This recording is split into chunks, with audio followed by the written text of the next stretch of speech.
Dan begitu sampai di depan pintu kamar, Fadli mulai buka pintu. Yang mereka rasakan pertama kali adalah tercium bau. Dan itu baunya menyengat banget, nggak wajar baunya. Kayak satu ruangan itu isinya kamper semua. Ketika dia ngelihat ke arah cermin lagi, itu kayak ada orang duduk. Di situ tuh kayak ada perempuan yang duduk, tapi kelihatan sekilas. Terus tiba-tiba tangannya Fadli ini, itu diangkat. Dia tiba-tiba nunjuk ke arah lemari itu.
Bismillahirrahmanirrahim. Assalamualaikum warahmatullahi wabarakatuh. Sobat Kembara Sunyi dimanapun teman-teman berada.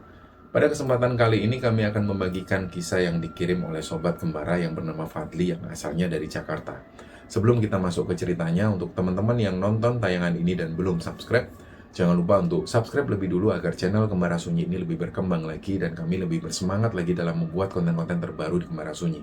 Dan untuk teman-teman yang telah mendukung kami sejauh ini, kami mengucapkan terima kasih banyak. Semoga amal kebaikan teman-teman dibalas kebaikan berlipat oleh Allah Subhanahu wa Ta'ala.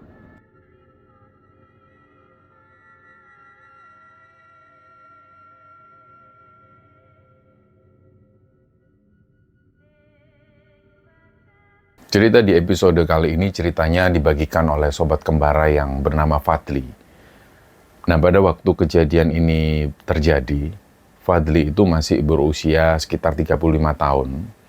Jadi ceritanya waktu itu Fadli ini sedang melakukan perjalanan bersama istrinya. Nama istrinya Dinda. Usia istrinya itu sekitar 30 tahunan waktu itu. Dan peristiwa ini terjadi di kota Semarang. Jadi teman-teman, Fadli ini kerjanya itu memang sering dinas keluar kota. Dia adalah seorang sales manager di salah satu perusahaan distributor alat-alat listrik. Jadi sudah makanan sehari-hari bagi Fadli untuk nyetir mobil jarak jauh sendirian, pindah dari satu kota ke kota yang lain dan nginep di berbagai macam hotel. Jadi dari hotel yang melati sampai hotel bintang 3 itu Fadli sudah khatam semua lah, sudah pernah diinepi. Nah, biasanya kalau pas lagi perjalanan dinas keluar kota, yang perjalanannya itu sekiranya bertepatan dengan weekend panjang atau libur panjang, Fadli itu selalu ngajak istrinya untuk temen lah. Jadi biasanya dia selesaikan kerjaannya dulu, terus lanjutlah liburan sama istrinya. Apalagi di momen-momen itu mereka masih belum dikaruniai momongan. Jadi dia sering kasihan sama istrinya kalau pas istrinya sendirian di rumah. Nah, disinilah awal kejadian horor itu terjadi. Jadi ceritanya suatu ketika Fadli ini ada tugas menuju ke area Jawa Tengah. Dan karena kebetulan waktu itu juga bertepatan dengan hari libur dan juga tanggal merah, Fadli ajak istrinya untuk ikut. Waktu itu tujuannya sebenarnya bukan Semarang, tapi mereka ini mau ke arah Solo. Sekalian nanti mereka mau liburan di Solo dan juga di sekitar Tawangmangu, kemudian lanjut Jogja, terus balik lagi ke Jakarta. Jadi ceritanya seperti itu rencananya. Jadi mereka ini berangkat dari Jakarta itu naik mobil pribadi dan rencananya mereka mau bablas langsung lewat tol supaya cepat sampai. Ya, tapi namanya orang punya rencana di jalan itu bisa beda ceritanya. Karena ada telepon dari pemilik toko ini, pemilik toko itu yang mengharuskan Fadli ini harus mampir-mampir lebih dulu. Nah, singkatnya, perjalanan dari Jakarta itu aman-aman saja awalnya, lancar banget. Tapi begitu masuk area Jawa Tengah, ini nggak tahu kenapa mobil yang dikendarai Fadli ini mulai ada yang aneh. Jadi ada suara yang kayak gemeradak. Padahal sebelum berangkat itu, dia sudah servis rutin. Ganti oli sudah, cek rem juga sudah, semuanya beres lah. Tapi pas lewat daerah sekitaran Kendal sana, itu mesin mobilnya itu kayak mulai nyendat-nyendat. Nah, Dinda, istrinya Fadli yang waktu itu duduk di samping Fadli ini sudah mulai gelisah. Dia mulai tanya-tanya, loh mas ini kenapa mobilnya kok bunyinya kasar kayak gini? Fadli cuma bilang di situ, udah nggak apa-apa, mungkin cuma overhead dikit. Nah, sebenarnya waktu itu Fadli sendiri ini coba menenangkan istrinya, padahal dalam hatinya dia juga panik. Karena waktu itu posisinya di tol, jadi dia mikirnya positif-positif terus. Karena waktu itu juga sudah malam, sudah sekitar jam 10 malam lebih lah. Dan jalanan juga lumayan sepi, akhirnya di situ Fadli ini memutuskan untuk keluar di gerbang tol terdekat, dan kebetulan waktu itu di area Semarang. Dia mikirnya nanti daripada kalau diterusin sampai Solo, bisa-bisa mogok di tengah jalan tol, malah repot, apalagi waktu itu sudah malam. Akhirnya mereka ini keluar tol, terus mulai masuk ke jalanan kota Semarang. Niat awalnya memang dia mau cari bengkel yang buka 24 jam. Tapi setelah beberapa kali muter-muter sebentar itu mereka nggak menemukan bengkel yang buka. Dan di situ mesin mobil ini makin panas. Indikator suhu itu sudah merah mentok. Nah, Fadli akhirnya menepi di pinggir jalan, dia matikan mesin dulu, dan dia bilang ke istrinya, yang kayaknya kita harus cari hotel deh malam ini, yang kita nggak bisa langsung ke Solo deh. Besok pagi aja kita baru cari bengkel dulu, terus lanjut ke Solo. Nah, istrinya nurut. Dinda ini nurut karena dia sudah capek banget juga waktu itu, badan juga sudah bekel-bekel karena duduk lama di mobil. Akhirnya di situ mereka buka HP, mereka mulailah cari hotel terdekat dari lokasi mereka berhenti itu. Nah, kebetulan posisi mereka itu ada di daerah Semarang Selatan. Dan di aplikasi peta itu muncul beberapa nama hotel. Dan karena waktu itu mendadak sekali, Fadli akhirnya cari yang harganya masuk akal. Istilahnya ya cuma numpang tidur aja lah. Asal nggak jorok, pokoknya kamar mandi bersih, itu sudah beres. Dan ulasannya lumayan bagus, itu sudah beres. Akhirnya di situ muncullah satu nama hotel. Dan dari foto-foto yang ada di Google itu, hotelnya kelihatan bangunannya lama, tapi kelihatan terawat. Dan yang paling penting, jaraknya ini cuma sekitar 5 menit dari tempat mereka berhenti itu.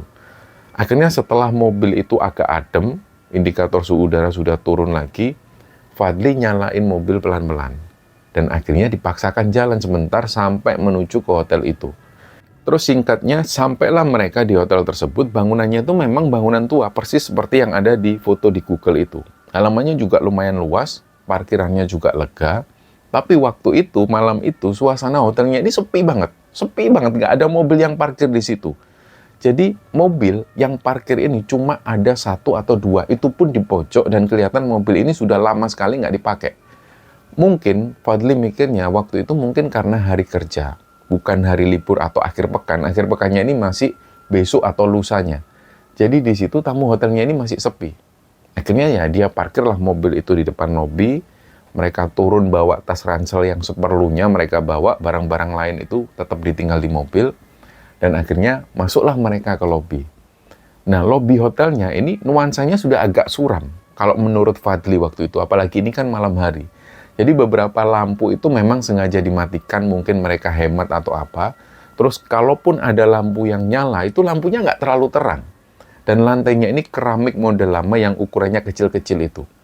Terus di pojokan lobi itu ada sofa tamu yang kulitnya juga sudah mulai pecah-pecah, sudah mulai retak-retak. Nah, di meja resepsionis ada seorang petugas laki-laki. Petugasnya ini masih muda, mungkin usianya sekitar 20 tahunan.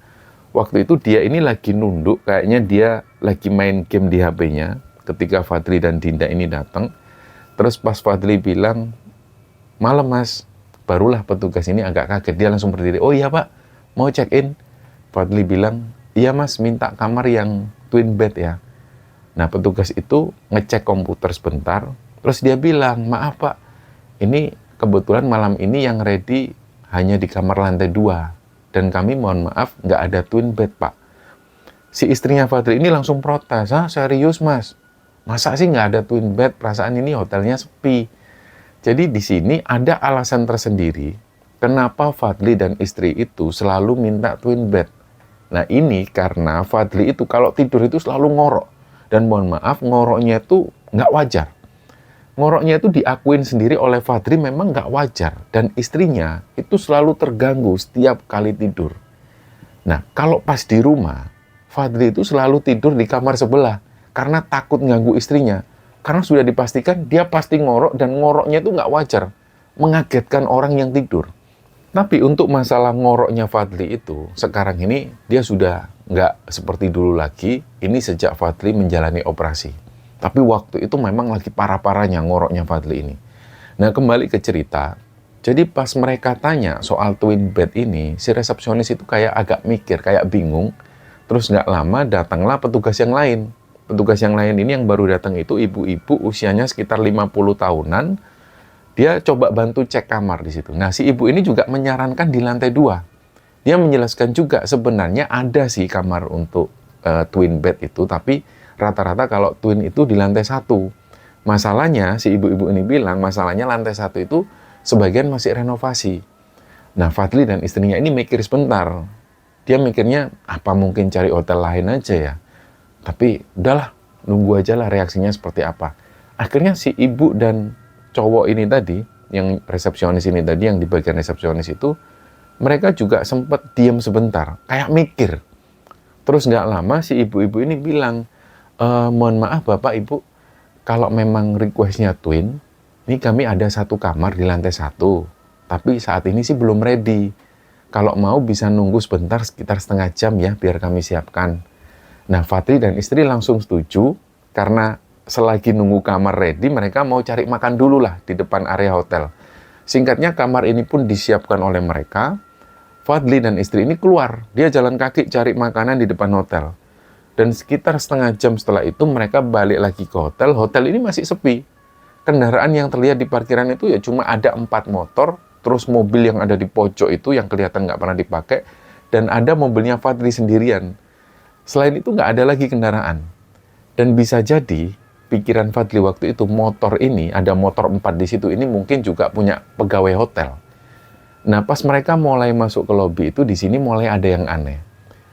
Si resepsionis yang cowok itu, yang wajahnya kayak aneh itu, ini kayak bingung. Dia kayak mau masuk nggak jadi ketika ngeliat Fadli dan istrinya itu. Sedangkan yang ibu-ibu tadi ini sudah nggak kelihatan lagi, nggak tahu beliau mungkin sudah masuk.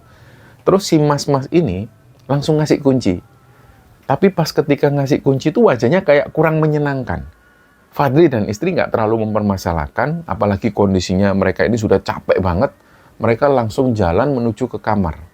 Nah, pas ngelewati lorong hotel itu, lorongnya itu sepi banget, dan aroma di lorong itu khas bangunan tua. Dan posisi kamar mereka ini nggak terlalu jauh dari lobi, posisinya itu agak berada di depan sedikit. Dan begitu sampai di depan pintu kamar, Fadli mulai buka pintu. Jadi di sini hal pertama yang menyambut mereka ini bukan pemandangan kasur yang empuk atau lukisan-lukisan, enggak. Yang mereka rasakan pertama kali adalah tercium bau. Baunya itu benar-benar menyengat banget. Ini bukan bau busuk, tapi bau kamper, bau kapur barus. Dan itu baunya menyengat banget, nggak wajar baunya. Kayak satu ruangan itu isinya kamper semua. Sampai-sampai si Dinda ini langsung refleks tutup hidung. Dinda sempat nyeletuk. Gila, wangi banget kampernya mas, sampai pusing aku. Buka dikit, buka dikit. Jadi pintunya ini terpaksa dibuka lebar, AC dinyalakan supaya bau kamper itu keluar. Karena baunya itu berlebihan banget. Fadli ya jawabnya biasa ya, mungkin baru dibersihin kali, yang namanya juga hotel lama, supaya nggak bau apek lah. Akhirnya mereka masuk dengan kondisi pintu masih kebuka, terus AC ini masih nyala. Nah, di sini ada kejadian lagi. Begitu mereka masih berkemas-kemas dalam posisi pintu yang masih kebuka, si Dinda itu merasa kalau ada yang datang, kayak ada yang berdiri di pintu tadi. Dan itu yang dirasakan Dinda, yang berdiri itu adalah cewek. Dikira Dinda waktu itu adalah orang hotel atau mungkin orang housekeeping. Jadi Dinda sempat noleh, dan pas noleh ini, si perempuan ini tadi sudah nggak ada. Karena pintu ini kebuka, ya Dinda keluar. Dia berusaha mencari si perempuan tadi, tapi nggak ada. Akhirnya Dinda nggak ngomong ke Fadli, dia balik masuk ke kamar, dia beres-beres lagi, dan di sudut matanya ada perempuan lagi yang berdiri di pintu. Jadi di situ Dinda merasa kayak ada perempuan yang berdiri di pintu tersebut. Nah, otomatis Dinda noleh lagi ke arah pintu. Si perempuan ini nggak ada. Disitulah baru Dinda ngomong ke Fadli, ke suaminya. Mas, perasaan barusan ada cewek deh. Tapi udah 2 kali ini tak lihat nggak ada. Nah, si Fadli itu coba menenangkan. Sebenarnya Fadli sendiri dalam hati dia sudah merasa memang ada yang nggak nyaman di kamar ini, tapi dia berusaha untuk menenangkan istrinya. Enggak lah yang, mungkin kamu capek, makanya tutup aja itu pintunya. Mungkin tadi ada orang lewat.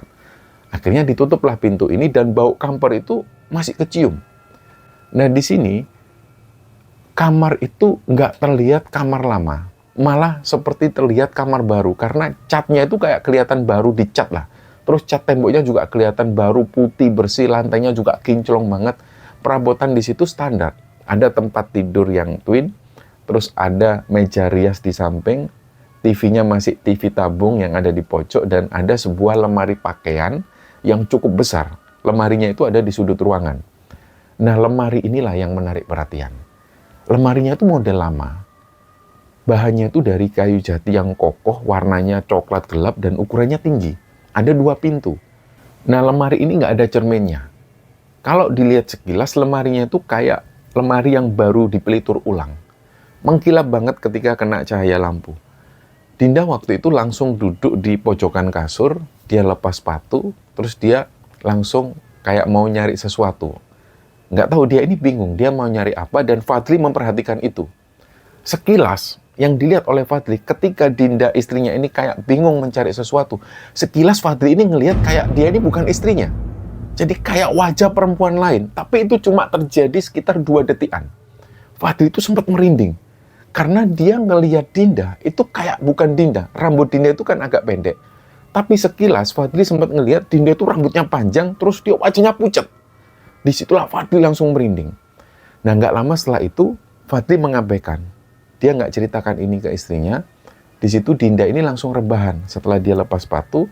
Dan sambil menunggu Dinda yang lagi leya-leya itu, Fadil ngecek kamar mandi. Karena dia nggak nyaman kalau kamar mandi kotor. Ternyata setelah dicek, kamar mandinya bersih. Keramiknya itu warna biru muda. Dan di situ sudah disiapkan 2 handuk. Ada sabun, sampo, ada sikat gigi, pokoknya lengkap lah. Airnya juga lancar dan bersih. Aman lah pokoknya dirasa oleh Fadli. Dan Fadli akhirnya balik lagi ke tempat tidur. Di sini Fadli ingat casnya itu ketinggalan di mobil. Akhirnya di situ dia izin ke istrinya, dia mau ambil charger di mobil. Yang aku mau ke mobil dulu ya, mau ambil charger. Dinda cuma ngangguk. Dia sambil mainan HP waktu itu. Nah, pas Fadli ini sudah ambil charger, terus dia balik kamar, pas dia buka pintu kamarnya, dia kaget. Waktu itu Fadli ini ngelihat istrinya, si Dinda itu, posisinya itu berdiri tegak di depan lemari jati itu, dan posisinya itu deket banget. Jadi kayak berhadapan-hadapan sama lemari ini, kayak orang yang lagi ngaca. Tapi jarak wajah ke lemari itu deket banget. Dan Dinda ini cuma diem, gak gerak sama sekali. Padahal lemari ini gak ada kacanya. Fadli itu karena merasa aneh ya, dia langsung negur istrinya, "Yang ngapain kamu yang?" Dinda kaget. Dia kayak orang yang baru bangun tidur. Akhirnya Dinda ini langsung mundur menjauh dari lemari, wajahnya itu sudah kelihatan pucat, dan Fadli sudah merasa nggak enak. Dia tanya lagi, "Kamu ngapain tadi berdiri bengong di depan lemari kayak gitu, deket banget?" Dinda diem, terus dia bilang, "Nggak tahu ya, tadi aku itu mau gantung jaket." Jadi cerita Dinda seperti itu, dia ini pas Fadli keluar kamar, dia itu mau gantung jaket, jadi kan dia buka pintu lemari. Kata Dinda, pas dia buka pintu lemari itu, tiba-tiba kayak ada angin yang dingin banget keluar dari dalam lemari. Terus Dinda bilang, pintu lemari itu kayaknya rusak. Nah, Fadli tanya, rusaknya gimana yang? Fadli langsung ngecek lemari tersebut. Terus Dinda ngomong lagi, "Iya mas, tadi pas aku tutup itu, lemari ini buka sendiri. Kayak nggak mau nutup cerk gitu loh. Tapi pas tak tutup lagi, itu kayak ada yang nahan. Dari dalam." Dinda ngomong seperti itu ya. Fadli cuma ketawa. "Kamu itu yang, ya mungkin ini perasaanmu aja kali yang, kamu capek. Engselnya ini yang memang biasa seperti itu. Karena lemari-lemari gini ini kan biasanya memang nggak presisi." Jadi Fadli itu cuma menjawab seperti itu ke istrinya supaya istrinya ini nggak takut. Dan Fadli di situ coba membuktikan. Dia bukalah pintu lemari itu lebar-lebar.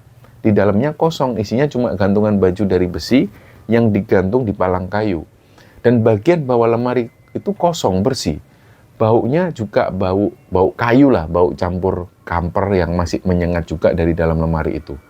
Fadli akhirnya tutup pintu lemari itu rapat-rapat dan bisa bisa nutup dengan rapat. Fadli jelaskan ke Dinda, tuh yang lihat bisa kan? Itu kamu memang agak diangkat dikit, memang agak nggak presisi itu pintunya. Udah nggak usah parno-parno gitu mandi sana biar seger. Nah Dinda ini masih ngeliatin lemari itu terus, dan ngelihatnya itu kayak ngelihat yang curiga. Kayak dia sudah berpikir kalau ada apa-apa ini sama lemari ini. Tapi akhirnya Dinda ini nurut, dia ambil handuk dan dia masuk kamar mandi, terus akhirnya Dinda mandi. Nah singkatnya pas Fadli ini sendirian, ketika Dinda mandi itu dia duduk di kasur sambil nyalain TV. Tiba-tiba di situ dia mulai merasa ada yang aneh. Suasana di kamar itu mulai nggak enak, sepi banget. Tapi kok kayaknya ada yang ngomong. Ketika di kesepian itu ada yang ngomong tapi dari kejauhan. Ya Fadli mikirnya yang gampang aja, mungkin kamar sebelah ini ada orangnya. Dan satu lagi, ketika Fadli sendirian itu kayak lagi banyak yang mengawasi dia, padahal nggak ada siapa-siapa di situ. Dan nggak tahu kenapa mata Fadli itu tanpa sadar ngelirik terus ke arah lemari yang ada di sudut kamar itu. Pintunya masih tertutup rapat, tapi nggak tahu kenapa Fadli ini kok tiba-tiba ngelihat lemari itu terus. Dan di pantulan cermin yang ada di sampingnya, Fadli bisa melihat bayangan kasur dan dia sendiri. Nah, tiba-tiba nggak tahu kenapa, ketika dia ngelihat ke arah cermin lagi, itu kayak ada orang duduk di pojokan tempat tidur yang diduduki oleh Dinda. Jadi letaknya itu ada di seberangnya Fadli. Di situ tuh kayak ada perempuan yang duduk, tapi kelihatan sekilas. Dan ketika Fadli ngelihat lagi ke arah cermin, sosok ini tuh kayak bayangan orang yang duduk di situ. Tiba-tiba di situ seketika Fadli mencium aroma yang lain. Jadi di antara bau kamper yang tajam itu mulai tercium aroma samar-samar, ada semacam bau parfum perempuan. Yang jelas ini bukan bau parfum Dinda istrinya. Langsunglah di situ Fadli ngerasa aneh, dia langsung merinding. Baunya itu manis tapi nyenggerak. Terus tiba-tiba muncul bau asap rokok yang kayak sudah nempel lama di kain. Baunya itu lewat sekilas di hidung Fadli, terus tiba-tiba hilang. Nah karena Fadli ini nggak ngerokok dan dia sensitif banget dengan bau asap rokok, dia akhirnya pastikan di luar kamar siapa tahu ada orang yang mungkin jalan sambil ngerokok, atau mungkin ada orang yang duduk-duduk di depan kamar lain sambil ngerokok. Dia pastikan. Pas dia keluar kamar, dia nengok kanan kiri, nggak ada siapa-siapa, sepi. Hotel ini sepi. Terus dia masuk kamar lagi, dia mulai ngendus-ngendus. Sambil dalam hatinya dia bilang, ini bau apaan sih? Dia mikir mungkin ini bau dari tamu sebelah kamar yang ngerokok. Tapi Fadli nggak mau ngecek lagi karena tadinya sudah dicek kosong kamar hotel ini. Nggak ada siapa-siapa di situ dan nggak ada orang yang ngerokok. Fadli coba cuek, tapi tiba-tiba perasaan nggak enak itu semakin menjadi-jadi. Dia merasa sudut ruangan di tempat lemari itu kayak lebih gelap lah dari sudut yang lain. Padahal ada lampunya juga. Dan singkatnya, Dinda ini akhirnya selesai mandi. Dia keluar dari kamar mandi, langsung pakai baju tidur, rambutnya masih basah, dibungkus handuk. Dinda sudah kelihatan agak seger waktu itu, terus Dinda ngomong, "Mas, enak banget mas, airnya anget, kamu mandi deh." Nah akhirnya Dinda ini ngomong seperti itu sebenarnya biasa aja. Sambil senyum dia ngomong, tapi nggak tahu kenapa Fadli itu ngerasa kayak omongan Dinda ini kok kayak nggak enak banget, kayak nyelekit. Nah ini yang aneh, Fadli itu inget betul Dinda itu cuma ngomong, "Mas, kamu mandi deh, airnya anget loh, enak." Nggak tahu kenapa Fadli itu ngerasa tersinggung. Ya padahal Dinda ngomong yang seperti itu dan ngomongnya dengan nada yang biasa saja, lembut. Tapi di telinga Fadli waktu itu, suara Dinda itu kayak benar-benar kayak menyudutkan Fadli. Nah inilah yang aneh, Fadli nggak tahu kenapa. Dia langsung jawab, "Ntar dulu lah, aku masih capek." Baru juga duduk. Fadli pas ngomong gini, dia itu sama sekali nggak ngelihat wajah istrinya. Karena dia itu fokus di TV dan pandangannya itu juga kosong. Dinda sendiri mungkin waktu itu juga agak kaget mendengar nada bicaranya Fadli. Ini Fadli ini kok nyolot banget padahal aku ngomongnya biasa. Nah biasanya menurut Dinda memang Fadli itu memang orangnya sabar. Ngomongnya juga halus. Dan Dinda itu juga mikir, perasaan nggak ada yang salah sama omonganku. Dia cuma ngingetin mandi dan nadanya juga lembut banget. Kok Fadli jawabnya kayak gitu sambil marah dan nggak ngeliat ke arah Dinda. Dinda mikir mungkin ya dia ini kecapean lah. Mungkin dia capek nyetir dari Jakarta sendirian. Terus Dinda ngomong kayak gini, "Ya udah istirahat dulu aja. Mau tak bikinin teh hangat lah. Ada teko listrik itu kebetulan." Nah disinilah kejadian aneh ini mulai muncul. Ketika Dinda melewati Fadli, Dinda itu naruh handuk basah bekas rambutnya tadi. Itu naruhnya di ujung kasurnya Fadli, dan itu naruhnya rencana Dinda ini memang sebentar, dia naruh sementara aja. Maksudnya Dinda ini mau ambil sisir dulu di tas, baru setelah nanti dia sisiran, handuk ini dijemur. Dan ini hal yang sepele banget sebenarnya. Namanya juga suami istri, biasanya hal seperti ini itu nggak pernah jadi masalah. Tapi nggak tahu kenapa malam itu bawaannya itu beda. Fadli itu kayak langsung emosinya tersulut. Begitu handuk basah itu nyentuh spray Fadli, Fadli langsung berdiri, dia lemparlah handuk itu ke arah wajah Dinda, dan dia langsung ngomong, kamu itu nggak punya otak kamu itu. Dan suaranya kencang banget. Kita bisa bayangkan di jam-jam malam seperti itu, suara Fadli kencang banget, akhirnya Dinda itu kaget. Dia itu sampai matanya ini sudah mau nangis waktu itu, dan dia balik badan. Dia bingung lah, kamu ini kenapa Thomas? Fadli itu nunjuk-nunjuk handuk basah yang sudah jatuh itu, yang sudah dilemparkan ke arah wajah Dinda. Dan dia juga nggak tahu kenapa kok dia ini tiba-tiba marah. Fadli ini sadar dia marah, dan dia sadar, kenapa kok aku harus marah? Tapi dia nggak bisa mengendalikan diri, marahnya itu parah banget, sampai dia teriak-teriak. Hampir beberapa menit lah dia teriak-teriak. Dia teriak ke Dinda sampai membahas masalah mertuanya dan lain sebagainya. Dan Fadli ini kayak nggak bisa ngontrol. Dia juga paham, loh aku ini kenapa kok marah, dan kenapa kok aku ngomong gini ke istriku. Akhirnya di situ Fadli tetap marah, ini handuk basah ngapain kamu taruh di kasur, basah semua nanti spraynya. Kamu itu kebiasaan jorok, kemproh kamu itu. Dinda bengong, dia sampai nggak percaya, ini kok Fadli bisa semarah itu cuma gara-gara handuk yang aku ini naruhnya sebentar. Akhirnya Dinda di situ menjelaskan, ya ampun mas, ini lo cuma sebentar. Aku tuh mau ambil lagi, aku cuma nyari sisir. Kok kamu bentak-bentak aku kayak gitu? Kayak aku ini salah besar. Tapi Fadli itu di situ malah semakin menjadi-jadi. Dia tepislah tangan Dinda sambil dia terus ngoceh. Hei, ini bukan masalah sebentarnya ya. Kamu itu ya, mentang-mentang aku yang bayar hotel, aku yang nyetir dari Jakarta ke sini, kamu seenaknya sendiri. Kamu pikir cari duit itu gampang? Kamu pikir aku nggak capek ngurusin hidup kamu? Nah, inilah yang semakin aneh. Kata-kata yang keluar dari mulut Fadli itu spesifik banget. Jadi sampai-sampai dia berucap, kamu pikir aku nggak capek ngurusin hidup kamu. Padahal kenyataannya di kehidupan nyata mereka, Dinda ini juga kerja. Mereka berdua ini sama-sama punya penghasilan, sama-sama kerja, dan hubungan mereka itu ya rasanya setara. Fadli ini dari awal menikah, itu dia nggak pernah sekalipun ngungkit-ngungkit soal uang. Nah waktu itu nggak tahu kenapa kok Fadli tiba-tiba ngomong seperti itu. Dan Fadli sendiri pengakuannya, dia juga kayak nggak sadar kenapa kok dia bisa ngomong seperti itu. Dan Dinda merasa Fadli ini kok aneh banget. Di sisi Fadli sendiri dia juga sadar apa yang dia ucapkan itu memang nggak penting banget. Tapi dia sendiri nggak tahu kenapa kok dia bisa kelepasan sampai segitunya. Akhirnya Dinda bilang, dia coba nyadarkan, mas, kamu istighfar. Kamu sadar nggak sih kamu ini ngomong apa? Dinda ngomong ini tuh sambil nangis dan nadanya itu rendah. Dan ketika mendengar Dinda itu nangis, Fadli ini bukannya luluh, dia malah makin menjadi-jadi, dia makin teriak-teriak. Udah diam, nggak usah nangis. Cengeng banget kamu itu jadi perempuan. Dan di tengah-tengah ketegangan itu, mata Dinda itu tanpa sadar ngelirik ke arah lemari jati di sudut itu. Posisi Fadli waktu itu berdiri membelakangi lemari. Jadi Fadli ini nggak lihat, tapi Dinda ngelihat jelas pintu lemari yang tadi sudah tertutup rapat itu pelan-pelan kebuka sedikit. Dan yang dilihat Dinda di situ adalah ada sekelebatan yang bergerak di dalam lemari. Nggak lama, di situ dia ngelihat ada sepasang mata yang lagi ngintip dari celah-celah lemari tersebut. Yang dilihat jelas oleh Dinda adalah ada mata yang merah, melotot banget ngeliatin Fadli yang lagi marah-marah. Dinda di situ sudah mau teriak, tapi suaranya itu kayak ketahan di tenggorokan. Dia cuma bisa nunjuk-nunjuk ke arah belakang Fadli, ke arah lemari itu dengan tangan yang gemetaran. Fadli yang ngelihat Dinda nunjuk-nunjuk ke arah belakangnya, Fadli langsung noleh. Apa lagi? Setelah Fadli noleh ke belakang, sepasang mata tadi ini sudah nggak kelihatan lagi. Dan pintu lemari itu memang sedikit kebuka, tapi nggak ada siapa-siapa di sana.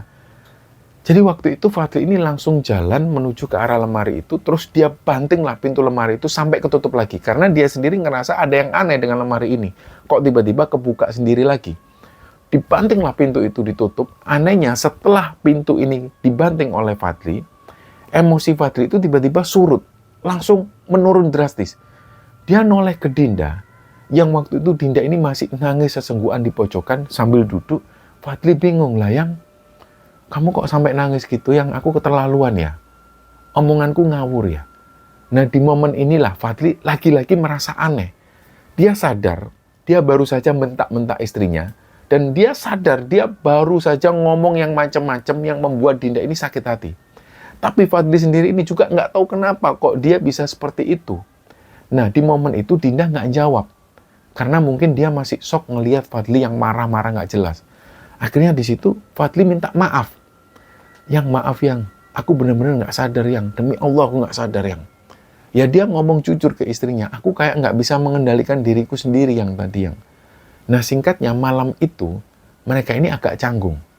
Fadli merasa bersalah, tapi dia juga bingung kenapa kok dia bisa meledak-ledak seperti itu. Fadli akhirnya minta maaf berkali-kali ke istrinya. Dia bilang sekali lagi kalau dia mungkin stres mikirin mobil yang rusak. Dinda cuma ngangguk. Dan di situ Dinda ini sudah nggak mau ngomong lagi. Dia ngambek waktu itu. Nah kira-kira sekitar jam 1 dini hari lebih, mereka diam-diaman. Mereka masih belum bisa tidur. Mereka akhirnya memutuskan untuk lampu itu dimatikan. Cuma tersisa lampu tidur yang remang-remang yang ada di samping kasur itu dibiarkan nyala. Dan posisi mereka itu saling membelakangi. Fadli tahu Dinda ini belum tidur, jadi mereka cuma saling membelakangi. Dinda tidur di kasur yang menghadap ke arah jendela, sedangkan Fadli ini tidurnya menghadap ke arah lemari. Dan suasana hening waktu itu. Suara kendaraan di jalan raya di depan itu sudah jarang terdengar lagi. Pokoknya sunyi banget. Fadli sebenarnya belum tidur. Dia merem, tapi pikirannya ini kemana-mana. Tiba-tiba dia mencium aroma itu lagi. Ada bau asap rokok kretek, yang baunya itu apek banget. Dicampur dengan bau keringat yang pas kecium oleh Fadli, itu kayak bener-bener dia merasa dia ini kayak mencium bau orang yang belum mandi berhari-hari. Dan rasanya baunya itu deket banget. Jadi kayak seolah-olah orang ini, orang yang belum mandi ini, itu ada di sebelah Fadli persis. Padahal sebelumnya dia nggak mencium aroma itu. Nah, akhirnya di situ Fadli ini mau buka mata. Dia mau ngecek, dia mau memastikan. Tapi badan itu rasanya berat banget. Dia merasa kayak ketindihan waktu itu. Dia sadar, tapi dia nggak bisa gerak. Dia nggak bisa ngomong. Nah, ketika kondisi Fadli yang seperti itu, Fadli mendengar suara. Dan suaranya itu jelas banget terdengar di telinga kirinya. Intinya, si perempuan, ini suara perempuan. Dia tuh ngomong ke telinga Fadli, lanang rahenek gunane. Nah, Fadli ini tahu bahasa Jawa sedikit. Dia tahu, ini ada suara perempuan yang kayak mengolok-ngolok dia. Lanang rahenek gunane, laki-laki nggak ada gunanya. Yang bisikan itu suaranya memang suara perempuan. Kayak suaranya tuh jengkel, dan bahasanya itu bahasa Jawa. Seketika itu juga Fadli merinding. Dia berusaha menggerakkan jari kakinya, berusaha bangun, tapi dia tetap nggak bisa bangun. Dan ini nggak mungkin kalau itu suara Dinda.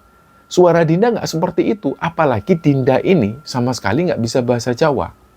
Terus beberapa menit kemudian dia dengar lagi kayak ada suara orang yang sedang melakukan sesuatu di kamar tersebut. Tapi Fadli ini masih nggak bisa gerak sama sekali. Jadi di sudut matanya, dia itu kayak melihat ada orang yang kayaknya tuh jalan mondar-mandir, kayak orang bingung. Dan benar-benar kayak ada suara benda yang diseret ke arah pintu. Fadli di situ sudah berjuang sekuat tenaga untuk bangun. Jantungnya sudah mulai deg-degan parah dan dalam batinnya dia terus menyebut, "Ya Allah, ya Allah, Allahu Akbar, Allahu Akbar." Di sisi lain kasur, ternyata Dinda ini juga nggak bisa tidur. Dia itu juga mendengar suara Fadli yang kayak ngos-ngosan, yang nafasnya berat itu, kayak orang ngorok tapi kayak kesedak. Nah, Dinda mikirnya, Fadli ini mungkin kecapean tidur, karena Dinda tahu, Fadli kalau tidur selalu ngorok, dan ngoroknya memang seperti itu. Nggak wajar seperti itu. Kayak seperti itu. Jadi Dinda mikirnya, ya mungkin Fadli ini ngorok tidurnya. Nah, tapi perasaan Dinda itu nggak enak. Dia cobalah balik badan, dia hadapkan wajahnya ke arah Fadli. Nah, waktu itu yang dilihat oleh Dinda, Fadli itu kayak agak gerak-gerak sedikit. Nah, akhirnya Dinda ini membangunkan Fadli, supaya Fadli itu pindah posisi tidur. Dibangunkanlah oleh Dinda, "Mas, ayo mas pindah, agak miring tidurnya, kamu ngorok loh." Pas Dinda megang bau Fadli, Dinda itu merasakan kayak ada sesuatu yang aneh.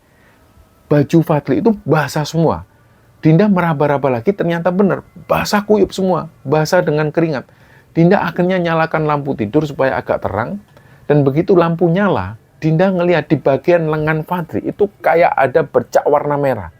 Jadi kayak ada darah yang sudah membekas lah. Dia ucek-ucek matanya lagi. Pas dilihat lagi ternyata bercak darah itu sudah nggak kelihatan lagi, sudah hilang. Dinda berusaha mengabaikan hal yang barusan itu. Nah, Dinda ini mikirnya mungkin karena tadi itu pas gelap, jadi mungkin Dinda salah lihat. Tiba-tiba di situ, Fadli ini tersentak bangun. Astagfirullahaladzim, astagfirullah. Dia bangun langsung duduk, nafasnya benar-benar kayak orang yang habis lari. Keringat ini mengucur semua. Terus Dinda tanya, kenapa mas, kamu mimpi buruk ya? Nah, karena Fadli ini nggak mau istrinya kepikiran, dia bilang, udah nggak apa-apa kok, aku cuma mimpi buruk aja, udah yuk tidur lagi yuk. Mereka pun tidur lagi. Dan kejadian itu terulang lagi. Belum lama mereka memejamkan mata, Fadli merasa kayak dia ini tindihan lagi. Dia merasa kayak ada orang yang mondar-mandir di kamar itu. Dan gak lama kemudian, Fadli ini kayak mendengar suara orang yang lagi marah-marah. Jadi orang-orang ini lagi bertengkar, tapi suaranya itu gak jelas. Fadli di situ berusaha bangun, tapi dia tetap gak bisa. Dan dia mendengar lagi ada suara orang yang kayak menyeret benda keluar dari kamar. Tapi untungnya ini nggak lama. Dan akhirnya Fadli sudah bisa benar-benar tidur. Nah, dalam tidurnya itu dia masih merasa aneh. Karena waktu itu dia langsung mimpi. Dan bukan kayak mimpi yang biasanya. Itu lebih kepada kayak dia ngelihat kejadian nyata. Jadi posisi Fadli di kamar, waktu itu dia tidur. Dia tidur di kamar hotel ini. Tiba-tiba dia mendengar kayak ada orang yang bertengkar. Cowok dan cewek yang bertengkar ini. Terus si cewek itu teriak-teriak kesakitan. Karena dia dihajar oleh si cowok. Sampai benar-benar cewek ini nggak bersuara lagi. Tapi Fadli ini nggak bisa ngelihat kejadian itu secara langsung. Dia cuma mendengar suara ini dengan jelas. Itu terdengar jelas kalau si laki-laki itu kayak melakukan kekerasan kepada si perempuan ini. Sampai benar-benar si perempuan ini sudah nggak bersuara lagi. Tapi ternyata yang mengalami hal aneh ini itu nggak cuma Fadli. Di waktu yang bersamaan, Dinda ternyata juga mengalami hal aneh. Pas Dinda ini sudah mulai tidur, dia merasa kayak ada seseorang yang tidur persis di hadapan Dinda. Mata Dinda ini memang terpejam waktu itu, tapi dia benar-benar bisa merasakan kayak ada orang yang tidur persis di samping Dinda. Padahal waktu itu, dia tidurnya itu membelakangi Fadli. Jadi nggak mungkin kalau Fadli ada di depannya persis. Dinda waktu itu sudah pengen buka mata, tapi dia takut. Tiba-tiba dia merasa kayak ada orang yang meraba betisnya Dinda. Dari mulai betis, semakin naik dan hampir menyentuh paha. Disitulah Dinda kebangun dan dia langsung teriak kenceng. Allahu Akbar, astagfirullahaladzim. Dia langsung baca ayat kursi. Dan bersamaan dengan itu, Fadli berhasil bangun dari tindihannya dan dia langsung tanya ke Dinda, Yang, kamu kenapa Yang? Jadi mereka ini bersamaan bangunnya. Benar-benar mereka kayak mengalami tindihan di waktu yang sama. Belum sempat Dinda jawab, tiba-tiba dari arah lemari jati itu terdengar suara ketukan dari dalam lemari.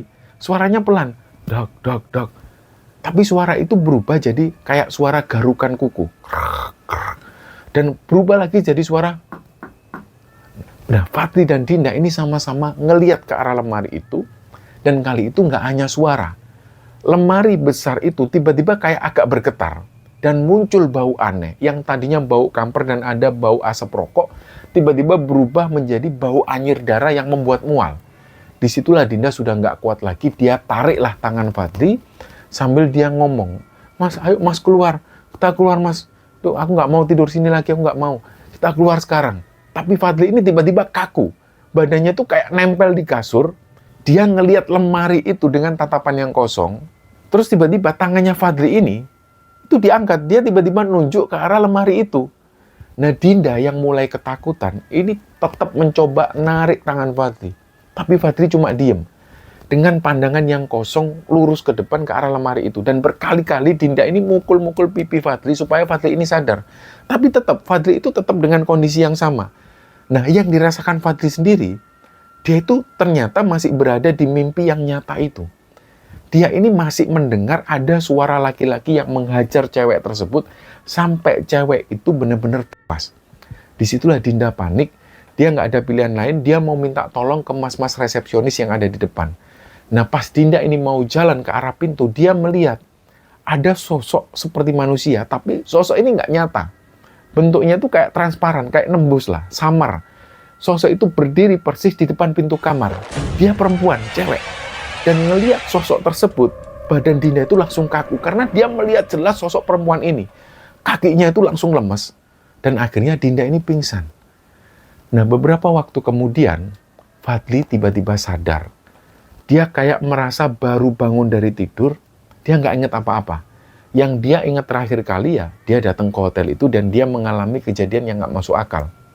Nah, akhirnya ketika sadar itu, dia kaget ngelihat Dinda yang tergeletak di lantai. Nah, Fadli sempat panik, tapi dia juga bingung, kenapa kok Dinda kayak gini? Dia cobalah bangunkan Dinda. Nggak lama kemudian Dinda pun sadar. Ketika Dinda sadar, kalimat pertama yang keluar dari mulutnya Dinda adalah, "Mas, ayo pergi mas." Sambil Dinda ini nangis sesenggukan. "Aku nggak mau di sini mas, ayo pergi mas." Kira-kira waktu itu sekitar jam 3:30, sudah mau subuh. Akhirnya nggak pakai banyak omong, Fadli langsung mengiyakan. "Udah yuk pergi yuk, jangan ada yang ketinggalan." Dia langsung packing barang-barangnya dan langsung check out saat itu juga. Singkatnya, mereka memutuskan check out. Dia nggak mau sedetik pun lebih lama ada di hotel itu. Dan subuh itu juga, Fadli langsung nyalakan mobilnya. Mobil ini untungnya dalam keadaan yang aman. Dia langsung menuju ke arah Solo. Dan pas sampai Solo, mereka langsung cari sarapan karena sudah pagi. Dan pas sarapan inilah Fadli baru sadar kalau mobilnya kan harusnya masuk bengkel. Dia nggak sadar dari Semarang menuju ke Solo, dia nggak ingat bahwa mobilnya itu bermasalah.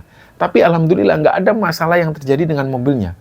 Jadi setelah sarapan itu, dia langsung cari bengkel. Nah anehnya, pas berada di bengkel, mobilnya itu normal, nggak ada kendala apapun. Akhirnya siang itu mereka check-in lagi di hotel di daerah Solo. Fadli waktu itu sempat keluar, dia mau mengunjungi toko-toko yang mau didatengin. Dan sekitar jam 7 malam, Fadli balik lagi ke hotel. Dan ketika di hotel yang ada di Solo itu kondisinya aman. Mereka berdua benar-benar menikmati liburan. Dan gak ada kejadian aneh apapun saat itu. Dan keesokan harinya mereka langsung balik ke Jakarta. Ketika balik ke Jakarta itu mereka sempat mampir di rest area di daerah Batang. Mereka sholat, menenangkan diri, dan kemudian makan di situ. Dan sampai saat itu mereka nggak pernah membahas sedikit pun soal kejadian yang terjadi di Semarang itu. Mereka pun akhirnya melanjutkan perjalanan sampai menuju ke Jakarta. Dan sampai hari ini teman-teman, Fadli dan Dinda itu jujur dia masih trauma kalau harus nginep di hotel dengan bangunan yang agak tua, dengan lemari yang kayu jati model lama. Nggak tahu kenapa, ini kayak seolah membekas dalam diri Fadli dan istrinya. Dan ternyata, beberapa waktu setelah itu, Dinda ini iseng-iseng pernah ngecek hotel tersebut. Dan ternyata hotel ini pernah terjadi pembunuhan di sana. Dan kamarnya bisa jadi adalah kamar yang digunakan oleh Fadli dan Dinda. Wallahu a'lam bishawab, dan semoga kisah ini bisa kita ambil hikmah dan bisa kita ambil pelajaran. Mohon maaf jika ada salah-salah kata. Wassalamualaikum warahmatullahi wabarakatuh.